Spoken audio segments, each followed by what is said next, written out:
तो अब जो सवाल लिखने वाला हूँ मैं, वो बढ़िया सवाल है, अपने आप मत अटेम्प्ट करो, वो ज़्यादा सेंसिबल है। लिखा हुआ है मेरे पास cos 2x divided by 1 into 3 plus cos 4x divided by 3 into 5 plus cos 6x divided bye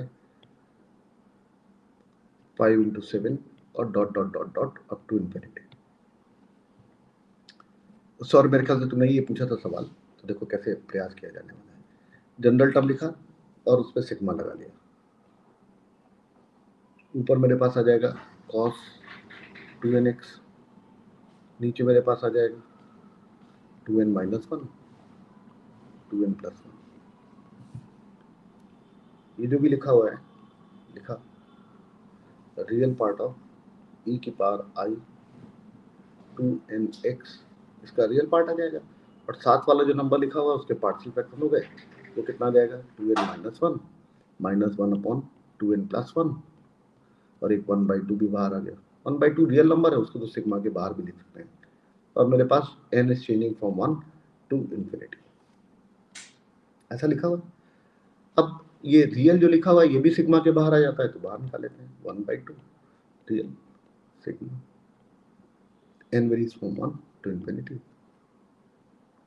e की पावर i 2nx है, इसको मैंने इसके साथ भी पहुंचाया, इसके साथ भी पहुंचाया, तो मेरे पास कितना आ गया e की power i 2nx divided by 2n minus 1 minus e की power i 2nx divided by 2n plus 1।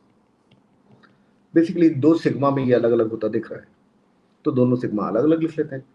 तो मेरे पास एक क्या हो गया 1/2 real part of sigma e की पावर i, टेलीस्कोपिक लग रही है, अभी तो नहीं लग रही है, माइनस 1/2 रियल पार्ट ऑफ, अभी देखते जाइए, वो बहुत ही बेहतरीन से सवाल है।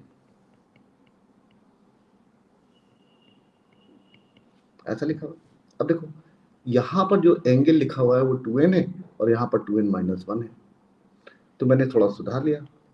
वो क्या किया 1/2 रियल पार्ट ऑफ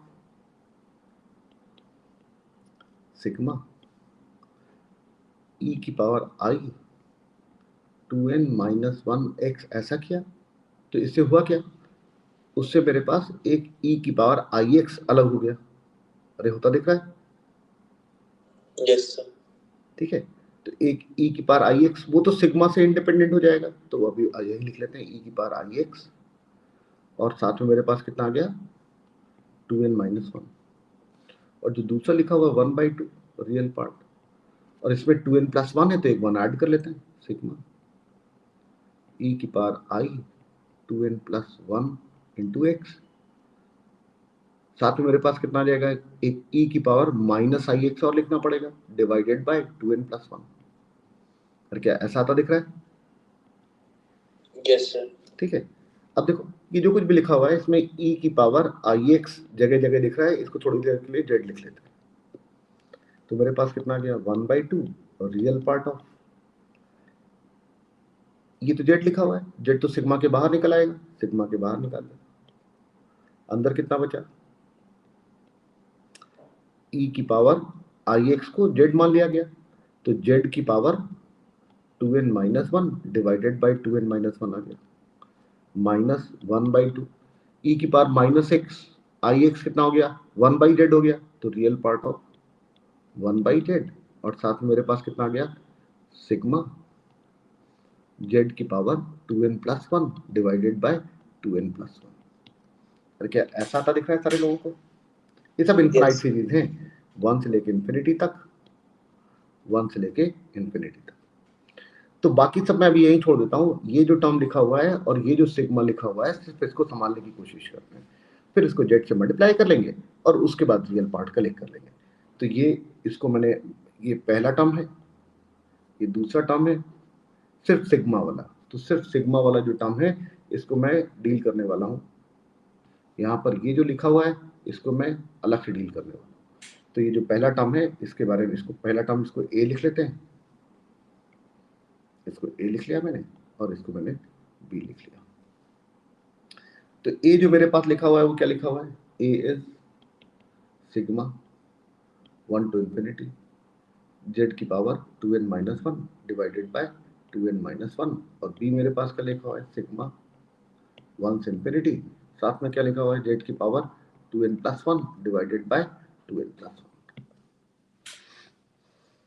तो पहली वाली सीरीज को हैंडल करने की कोशिश करते हैं। 1 2 3 लगाना चालू करते हैं। तो a मेरे पास कितना जाएगा, देखो 1 रखेंगे तो मेरे पास z डिवाइडेड बाय 1, फिर मेरे पास कितना जाएगा 2 रखेंगे तो z cube divided by 3, z की पावर 5 डिवाइडेड बाय 5, और इस तरीके की सीरीज इंफिनिटी आने वाली है। और b मेरे पास क्या लिखा हुआ है, फिर से लगाएंगे तो मेरे पास कितना आ जाएगा z की पावर 3 डिवाइडेड बाय 3 प्लस सर ई की पावर में सीरीज बन रही है। हाँ सर मतलब एक्सपोनेंशियल पावर की, सर मतलब z के, sir E to power I Z में सीरीज बन रही है माइनस आई जेड में, ई की पावर माइनस आई जेड में, मतलब तुम इसके बारे में बात कर रहे हो ना। हाँ सर। और डिनोमिनेटर में ये 1 3 5 जो लिखा हुआ है इसका, हाँ सर नहीं बन रही है, नहीं बन रही है ना, ठीक है। अब 1 रखा तो ये आया, 2 रखेंगे तो z की पावर 5 डिवाइडेड बाय 5 प्लस ऐसे आता चला जाएगा अप टू इंफिनिटी। तुम लोगों को दिख रहा होगा कि अगर a निकल आएगा तो b भी निकल आएगा। अरे क्या देख पा रहे हो? Yes sir. तो मुझे a ही बस कैलकुलेट करना है भाई, दोनों सीरीज में एक टर्म का ही तो अंतर आ गया, तो अगर मैं पहली सॉल्व कर लूंगा तो दूसरे की वैल्यू निकल के आ जाएगी। अब पहली सॉल्व करने के लिए फिर से न्यूटन साहब की याद आ गई, और कितनी जबरदस्त याद आई देखो ध्यान से। तो न्यूटन साहब ने बचपन में एक बात देखी कि भाई इनफाइनाइट जीपी का सम सारे लोग निकालना जानते हैं, और इनफाइनाइट जीपी का सम अगर मेरे पास ऐसा होती है series 1 plus x square plus x cube plus dot dot dot dot infinite series है, तो फिर जीपी से चालू किया जा सकता है काम। और ये जो सम लिखा हुआ है ये मेरे पास क्या होने वाला है 1/1 माइनस एक्स के बराबर होने वाला है।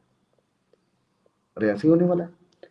तो उन्होंने कहा कि अगर ऐसा है तो x की जगह माइनस एक्स लगा देते हैं, तो x की जगह माइनस एक्स लगाया तो 1 minus x plus x square minus x cube up to infinity, और ये क्या आ गया 1/1 प्लस एक्स। तो ये एक आइडेंटिटी लिखी दिख रही है।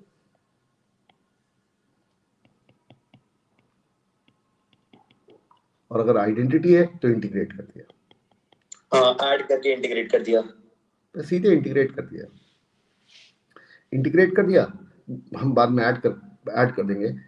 इंटीग्रेट किया तो मेरे पास कितना जाएगा x minus x square by 2 plus x cube by 3 minus x to the power 4 by 4 up to infinity, और इधर कितना आ जाएगा ln 1 plus x plus some constant of integral. और तुम लोगों को दिख रहा होगा कि अगर ऊपर वाली सीरीज में x बराबर 0 डाल दिया जाए तो ये साइड तो 0 हो जाएगा, उधर ln 1 आ जाएगा प्लस c आ जाएगा। अरे क्या c की वैल्यू 0 के बराबर आती दिख रही है?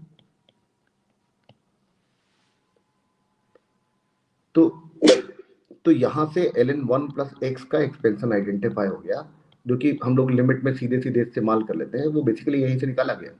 ये जितने भी कलाकारी हुई कैलकुलस की ये सब न्यूटन साहब की देन है, क्योंकि वही डिफरेंशिएशन और इंटीग्रल के जन्मदाता थे। इस मामले में वो बहुत ही खलीफा मानता हूं मैं उनको भाई। ln 1 माइन प्लस एक्स का एक्सपेंशन आ गया। अरे क्या ln 1 माइनस एक्स का भी एक्सपेंशन लिखा जा सकता है? कैसे? एक्स की जगह माइनस एक्स लगा दिया जाए तो यहाँ कितना जाएगा minus x square by 2 minus x cube by 3 minus x to the power 4 divided by 4, और ये भी इंफिनिटी। तुम लोगों को दिख रहा होगा कि ये अगर दोनों एक्सपेंशन मेरे पास अवेलेबल हैं और अगर मैं दोनों को सबट्रैक्ट कर दूं, सबट्रैक्ट करने पर सिर्फ ऑड वाले टर्म बचेंगे, इवन वाले कैंसिल आउट हो जाएंगे। तो मैंने दोनों को सबट्रैक्ट कर दिया,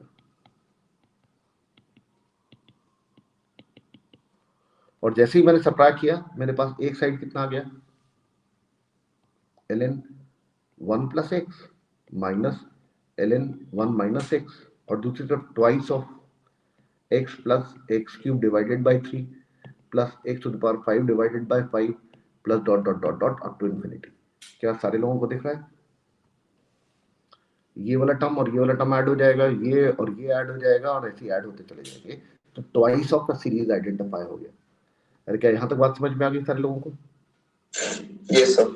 तो इसका मतलब ये हुआ कि मैंने इस तरीके के सारे टर्म्स का सम आइडेंटिफाई कर लिया, बस जेड और चाहिए तो मैंने जेड लगा दिया, जेड लगा देते हैं, मेरे पास कितना आ जाएगा, और इसमें लॉग का फॉर्मूला लगा देते हैं, और मेरे पास आ गया 1/2 ln 1 plus Z upon 1 minus Z, this is equal to, अंदर कितना आ जाएगा, सब जगह जेड लगा दिया, तो Z plus Z cube by 3 plus Z to the power 5 divided by 5 plus dot dot dot dot up to infinity. इसका मतलब ये जो सीरीज थी वो ए थी,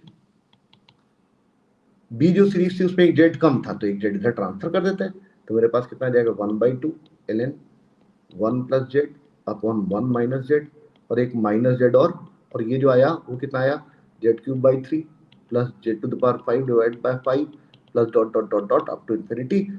ये मेरे पास क्या हो गया, तो इसका मतलब ये हुआ कि मुझे ए और बी की वैल्यू आइडेंटिफाई हो गई, मतलब वो जो दो सिग्मा मेरे पास लिखे हुए थे उन दोनों सिग्मा की वैल्यू आइडेंटिफाई कर ली, लेकिन आगे रियल टाइम जेड इसमें लिखा है, रियल टाइम 1/जेड इसमें लिखा है, 1/2 भी लिखा हुआ है, तो मैं पूरे जो एस है उसको वहां ले जाके सारी वैल्यू सब्स्टिट्यूट कर देता हूँ, तो मेरे पास देखो कितना आया, एस मेरे पास कितना हो गया 1/2 real part of z into A, A मेरे पास क्या है, वो ये वाला टर्म हो गया, एक 1/2 फिर से आया, एक ln 1 plus Z divided by 1 minus Z आया, माइनस 1/2 रियल पार्ट ऑफ 1/जेड आया, साथ में कितना आया 1/2, ब्रैकेट भी लगा लिया, 1/2 कितना आया, कहाँ गया, ये बी की वैल्यू लगानी है, वो ये पूरी लगानी है मुझे, तो 1/2 ln 1 plus Z upon 1 minus Z, और साथ में एक माइनस का जेड और आया। अरे क्या यहां तक सारे लोगों को दिख रहा है, हेलो हेलो, यस सर। ठीक है, अब देखिए ये जेड है, ये 1/2 लिखा हुआ है, 1/2 इधर लाओ और इधर लाओ तो 1/4 आ गया, रियल पार्ट ऑफ एक जेड लिखा हुआ है, एक ln 1 plus Z upon 1 minus Z लिखा हुआ है, मतलब इस पूरे टर्म का जेड इंटू इसका रियल पार्ट मुझे चाहिए, माइनस ये जो 1/जेड लिखा हुआ है इसको अंदर मल्टीप्लाई कर लिया जाए, मल्टीप्लाई कर लेते हैं, 1/2 तो है रियल पार्ट, 1/जेड अंदर जाएगा तो मेरे पास अंदर कितना जाएगा 1/2 इंटू 1/जेड ln 1 plus Z upon 1 minus z, ठीक है, और ये 1/जेड इसके साथ जाएगा तो माइनस का 1 आ जाएगा, अरे क्या ऐसा आता दिख रहा है,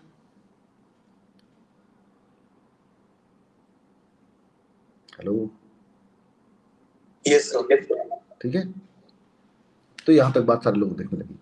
अब देखो एक कॉम्प्लेक्स नंबर ये लिखा हुआ है और एक कॉम्प्लेक्स नंबर ये लिखा हुआ है, दो कॉम्प्लेक्स नंबर के डिफरेंस का रियल पार्ट क्या होने वाला है, पहले का रियल पार्ट माइनस दूसरे का रियल पार्ट, तो वो -1 अलग बाहर होने वाला है, और उसके बाहर ये -½ से मल्टीप्लाई हो जाएगा, तो मेरे पास कितना आने वाला है 1/4 real part of z into ln 1 plus Z upon 1 minus Z, minus, अब रियल पार्ट ऑफ पहला number minus real part of दूसरा नंबर होने वाला है, और सबके साथ 1/2 भी जाने वाला है, और ये 1/2 बाहर आ जाएगा तो 1/4 रियल पार्ट ऑफ 1/जेड ln 1 plus Z upon 1 minus z, ऐसा आ गया, और ये -½ इसके साथ जाएगा तो +½ हो जाएगा, एक +½ भी आ गया, और क्या ऐसा आता दिख रहा है, यस सर। कोई कंफ्यूजन नहीं। अब देखिए तो इन दोनों टर्म में 1/4 भी लिखा हुआ है और रियल पार्ट भी लिखा हुआ है, बाहर ले लेते रियल पार्ट, ठीक है, मतलब अब मुझे सब सिंप्लीफाई करना रह गया, जो लिखा हुआ है उसमें तुमको दिख रहा होगा एक ये वाला टर्म तो लिखा ही हुआ है ln 1 plus Z upon 1 minus Z, इसका जेड के साथ प्रोडक्ट करना है और इसका 1/जेड के साथ प्रोडक्ट करना है, तो मैंने कहा पहले ln 1 plus Z upon 1 minus Z को सॉल्व कर लेते हैं, तो अगले पेज पे चलते हैं और सिर्फ इस वाले नंबर को, इसका नाम अल्फा रख लिया, इस अल्फा को सिंप्लीफाई करने की कोशिश करने वाले हैं, जबकि जेड मुझे मालूम है एक कॉम्प्लेक्स नंबर है, और वो कॉम्प्लेक्स नंबर क्या है वो मैं यहाँ से उठा लेता हूँ, इसको हम लोगों ने जेड माना, कहाँ लिखा हुआ है जेड, ये लिखा हुआ है, मतलब जेड मेरे पास क्या है cos x प्लस आई साइन एक्स, ठीक है, इसी को तो हम लोगों ने जेड रखा, तो हम लोगों ने कहा कि भाई मैं अल्फा की वैल्यू निकालना चाहता हूँ, अल्फा मेरे पास क्या है ln 1 plus Z upon 1 minus z, ऐसा लिखा हुआ है, वेयर जेड मेरे पास क्या है cos x प्लस आई साइन एक्स, वैल्यू लगा दी जाए, मेरे पास आ जाएगा ln cos x plus I sine x 1 plus 1 minus cos x minus i sine x, ऐसा आ गया। हाफ इन्हीं में तोड़ते हुए दिख रहा होगा सारे लोगों को, ln 1 plus 2 cos square x by 2 minus 1 plus 2 I sine x by 2 cos x by 2 whole quantity divided by 1 minus, इसको भी तोड़ दिया जाए तो आ जाएगा मेरे पास 1 plus 2 sine square x by 2 minus 2 I sine x by 2 cos x by 2। 1 1 यहाँ से कैंसिल आउट हुआ, 1 1 यहाँ से भी कैंसिल आउट हुआ, ये जो 2 की पावर है ये 2, ये 2, ये 2 और ये 2 कैंसिल आउट हुआ। ln तो बाहर लिखा हुआ है, अंदर मेरे पास क्या आया, एक cos x बाई 2 कॉमन आया, नीचे से एक sin x बाई 2 कॉमन आया, अंदर कितना बचा मेरे पास cos x by 2 plus I sine x by 2 divided by, नीचे मेरे पास कितना आया sin x by 2 minus sin x by 2 आएगा, हाँ बिल्कुल, minus I cos x by 2। तुम लोगों को दिख रहा होगा कि अगर मैं इस माइनस आई को कॉमन निकालूं तो यहां पर माइनस का 1 अपॉन आई आ जाएगा, ठीक है, तो मैंने निकाल लिया ln, डिनोमिनेटर से माइनस आई कॉमन निकाला, माइनस आई 1 अपॉन माइनस आई आया, साथ में ये क्या लिखा हुआ है cot x बाई 2, साथ में कितना आया cos x by 2 plus I sine x by 2 divided by, नीचे कितना रह गया cos x बाई 2 और ये माइनस आई यहां पर आएगा तो माइनस का 1 अपॉन आई आ जाएगा जिसको आई लिखा जा सकता है plus I sine x by 2। ये वाला टर्म और ये वाला टर्म तो कैंसिल आउट हो गया। इसका ln निकालना है और संभाल के लिख लेते हैं, ln कितना आ जाएगा 1 अपॉन माइनस आई को क्या लिखा जा सकता है आई cot x बाई 2, तो ये हो गया ln I plus ln cot x by 2। ln आई को सारे लोग जानते हैं कि e की पावर आई पाई बाई 2 लिखा जा सकता है, plus ln cot x by 2। ये किसी का माइक चल रहा है, बंद करो माइक, बंद करिए। ये जो लिखा हुआ है आई पाई बाई 2 बाहर आ जाएगा, आई पाई बाई 2 ln e तो 1 हो जाएगा plus ln cot x by 2। तो अल्फा की वैल्यू हम लोगों ने आइडेंटिफाई कर ली। अरे क्या यहाँ तक बात दिख रही है सारे लोगों को? Hello, yes sir, yes sir. Sorry तुमने पूछा था, मेरा मन नहीं था तुमको बताने का, लेकिन एक और ने पूछा, कहने लगा नहीं सर बता दीजिएगा, हर हल्के में बता दीजिएगा, तो मैंने कहा भाई बता देते हैं। तो इस अल्फा की वैल्यू निकल के आ गई, उस अल्फा को जेड से मल्टीप्लाई करना है, उसका रियल पार्ट निकलना है, ठीक है। तो मैंने कहा ठीक है आगे बढ़ाते हैं। मेरे पास कितना आ जाएगा 1/4 तो लिखा ही हुआ है, रियल पार्ट ऑफ जेड मेरे पास क्या है cos alpha cos x plus आई साइन एक्स, और इसको किससे मल्टीप्लाई किया गया अल्फा से, अल्फा क्या है ln cot x by 2 plus I pi by 2 minus 1/4 real part of 1 upon ये लिखा हुआ है 1 अपॉन cos x प्लस आई साइन एक्स, और साथ में मेरे पास क्या लिखा हुआ है ln cot x by 2 plus I pi by 2। ये तो वही ln 1 प्लस अल्फा लिखा हुआ है, देखो अल्फा की वैल्यू ये है, ये 1 बाई जेड के साथ अल्फा लिखा हुआ है, ये अल्फा है, तो मैंने वही सब लिख दिया उठा के, और एक प्लस हाफ भी है तो प्लस हाफ भी लिख दिया। अब देखो इसके बाद सिंपलीफाई हो जाएगा सर। हाँ तो अब तो ऑलमोस्ट हो गया यार, मुझे पूरा करने का अधिकार दो यार इसके कॉन्जुगेट से ऊपर ये मल्टीप्लाई कर लेते हैं और ये अंदर नंबर मल्टीप्लाई कर लेते हैं, और मुझे रियल पार्ट चाहिए, रियल पार्ट में ये वाला नंबर ये नंबर मल्टीप्लाई होगा तब भी रियल आएगा, ये और ये मल्टीप्लाई होगा तब भी रियल आएगा। तो मेरे पास कितना आ गया 1/4 cos x, साथ में कितना आ गया ln cot x बाई 2, और आई आई ये वाले टर्म मल्टीप्लाई होंगे तो माइनस का पाई बाई 2 साइन एक्स आ गया। इसके कॉन्जुगेट से ऊपर जब मल्टीप्लाई कर लेंगे तो माइनस का 1/4, रियल पार्ट चाहिए किसका, ऊपर आ जाएगा मेरे पास, इसी के कॉन्जुगेट से ऊपर मल्टीप्लाई कर लिया cos x minus i sine x, और ऊपर भी एक आ गया cos x minus i sine x, और रियल पार्ट निकालने के लिए मेरे पास कितना है एक cos x ln cot x by 2 minus sine के साथ आया ये, और जो दूसरा टर्म मेरे पास आने वाला है वो कितना आने वाला है, i pi by 2 minus i sine x से मल्टीप्लाई होगा, तो प्लस का कितना आ जाएगा, पाई बाई 2 साथ में साइन एक्स, और ये ब्रैकेट के बंद। अरे क्या ऐसे ही आता दिख रहा है, 1 + 1/2 ब्रैकेट खोलेंगे तो ये कुछ टर्म कट जाएंगे, कुछ सिंप्लीफाई हो जाएंगे, और सिंप्लीफाई होने वाला टर्म मेरे पास कितना आने वाला है, ये भी 1/4 बाहर ही लिखा हुआ है। अरे क्या अब आंसर आता दिख रहा है ना सारे लोगों को? Yes sir. मेरे पास आंसर लिखा, तो काफी लंबा सा सवाल था, लेकिन मेरे ख्याल से बात सारे लोगों को समझ में आ रही होगी कि क्या किया गया, जिसके कारण कि मेरे पास सवाल सही तरीके से सॉल्व हो गया, लेकिन कठिन सवाल है। तुम लोग देख पा रहे होगे कि कॉम्प्लेक्स नंबर भी है, ट्रिग्नोमेट्री भी है, उसके बाद लॉगरिथमिक सीरीज भी है, उसमें इंटीग्रल को इस्तेमाल करके मैंने दिखाया भी है, तो बहुत ढेर सारा काम है। एक सवाल अपने हाथ से पूरा सॉल्व कर लोगे ना, तो पूरा सॉल्व करने के बाद तुमको कॉम्प्लेक्स नंबर के मैनिपुलेशन से डर लगना बंद हो जाएगा। बस मोटे बस यही था। अरे क्या सवाल खत्म हो गया? Yes sir. चलिए।